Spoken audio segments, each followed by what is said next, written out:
Hey everyone, Fast Eddie here. So I'm now going to be making a video of me riding out on the streets, and not just ride on the streets anywhere. This is one of my favorite twisty mountain roads down here in Southern California.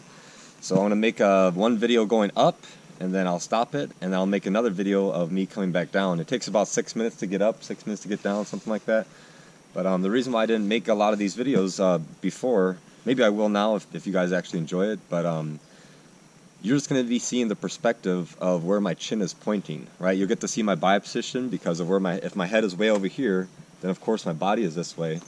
But just a couple things to keep in mind. I'm not moving my lower body whatsoever. I'll probably be trail braking a lot with my front brake like I do whenever I'm going at faster speeds. I won't be using my rear brake at all. And keep in mind, there's no one right way to do anything, right? So sometimes I might do body position for a corner. Other times for another left-hand corner, say, I might not move at all because I know there's a right hand coming up. I want to be set up for that. But hopefully this perspective gives you an idea of what I really want you to be focusing on, which is where I'm looking, my body position, right? Let's see. I don't know if this is going to work out too well. Hopefully you guys can still see me. But what I want you to be focusing on while I'm out here going back and forth is when I turn my head, where I'm actually looking. I'm looking all the way up through the corner. Big important thing is my line selection. So if you're going to be noticing when I'm going left, then I'm all the way over starting on the right, like I'm completely on the opposite side of the road, and I wait a long time. A lot of people are probably going to notice I wait a long time until I actually turn, and that's because most of these turns that I'm about to do, they're all blind corners, so I have absolutely no idea what's around the corner. And because I don't know what's around the corner, I'm not going to turn the bike yet, right?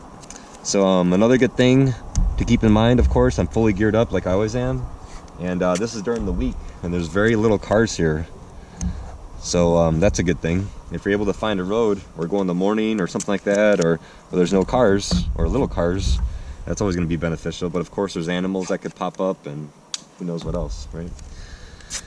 So if you're hearing me tear a bunch of things right now, I'm tearing tape, and I'm taping up my speedometer and my tachometer, and then on my GPS it says my speed as well.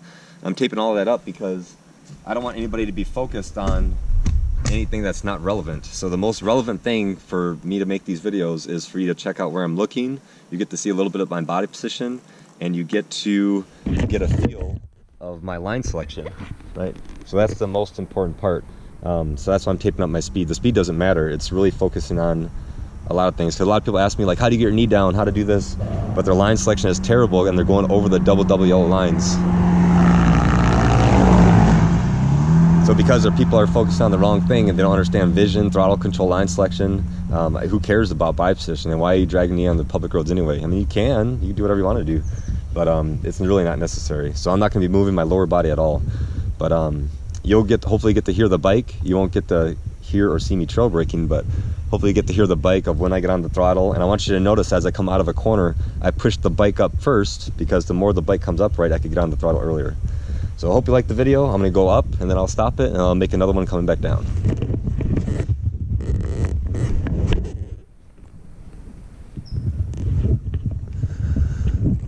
So that car just went by a little bit ago, right? So by the time I catch up to him, hopefully it'll already be at the halfway point where I turn around anyway. Because where I'm at, this mountain goes all the way up to the top, and it comes back down on the other side. And this is the tight side, the twistier side, I guess you would say. But I only go halfway up or so, because I really know the road. I just go halfway up. And this is also the road. This is the road where I crashed on before. So if you're able to figure out where the road is at, great.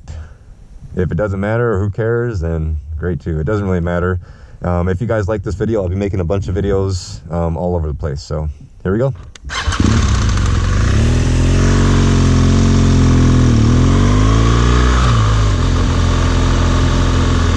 Oh, let me turn this down real quick. There you go, so you can see a little bit better.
So there you are, everyone. Just halfway up, and then I'll turn around and go back down.